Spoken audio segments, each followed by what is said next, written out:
તે સંપત્તિ પાછી લેવાનો અધિકાર મા બાપને છે. કર્મથી ના ડરો ને તો કઈ નહીં, કોર્ટથી ડરજો અને મા બાપની સેવા કરશો ને તો પણ ભયો ભયો છે. સમજ્યા? જીવ તે જીવ સમાધિ. આજે મેં એમને જોયા છે કલાકની બાજુમાં, મેં તો ગમે એટલી પીડા છે, વેદના છે, પણ મોઢા ઉપર ચંદ્રા પણ રેખા કરે નહીં. કેમ?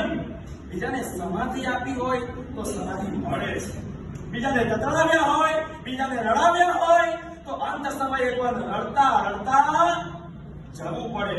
શાંતિથી સમાધિથી જવું હોય અને કેટલું બધું પુણ્યનો વિચાર કરો. પરિવારે સેવા કરી, જબરદસ્ત કોટીની સેવા કરી, જરાય એમને એમ જરાય પ્રોબ્લેમ ના થવા દીધો. અને સાધુ મહાત્માનો પણ છેલ્લે છેલ્લે સંયોગ થઈ જાય, એમના મોઢે નવકાર મંત્ર, સંધારા પોલીસી, ભગવાનનું નામ આ બધું સાંભળવા મળે. આ એક પુણ્યનો ઉદય છે, સમજી રાખજો.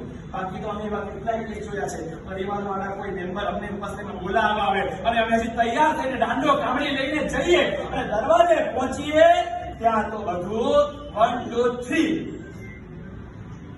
એટલે સાંભળવાનું પણ એક પુણ્ય હોય, સાંભળવાનો પણ લાભો હોય. આખી જિંદગી જેને સમાધિ રાખી હોય એને અંત સમય સમાધિ મળે. આખી જિંદગી જેને નવકાર ગણ્યા હોય એને છેલ્લે છેલ્લે નવકાર ગણવા અને સાંભળવા મળે. બાકી આપણે એમ માનતા હોય કે છેલ્લે છેલ્લે બધું કરી લઈશું તો એ આવું વિચારનારા સમજી રાખજો તમે ફેલ છો. કારણ કે આખી જિંદગી જેને કશું નથી કર્યું એને છેલ્લે શું મળવાનું હોય? જે બેટ્સમેન પ્રેક્ટિસ ના કરે નેટમાં જઈને એ મેદાનમાં આવીને સેન્ચુરી મારી શકે? જે આખી જિંદગી પ્રેક્ટિસ ના કરી હોય નવકારની, પૂજાની, સેવાની, ભયાવતની, ગુરુ ભક્તિની, અને છેલ્લે છેલ્લે ગુરુ મહારાજ યાદ આવે એમ, છેલ્લે છેલ્લે ભગવાન યાદ આવે એમ, છેલ્લે છેલ્લે નવકાર યાદ આવે એમ.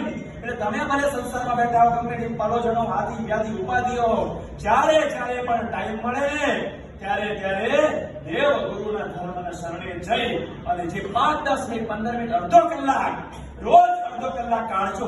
નવકાર પાછળ કાઢજો, પૂજા પાછળ કાઢજો. ભલે ભાવ આવે કે ના આવે, નવકાર કરજો. ભલે ભાવ આવે કે ના આવે, પૂજા કરજો.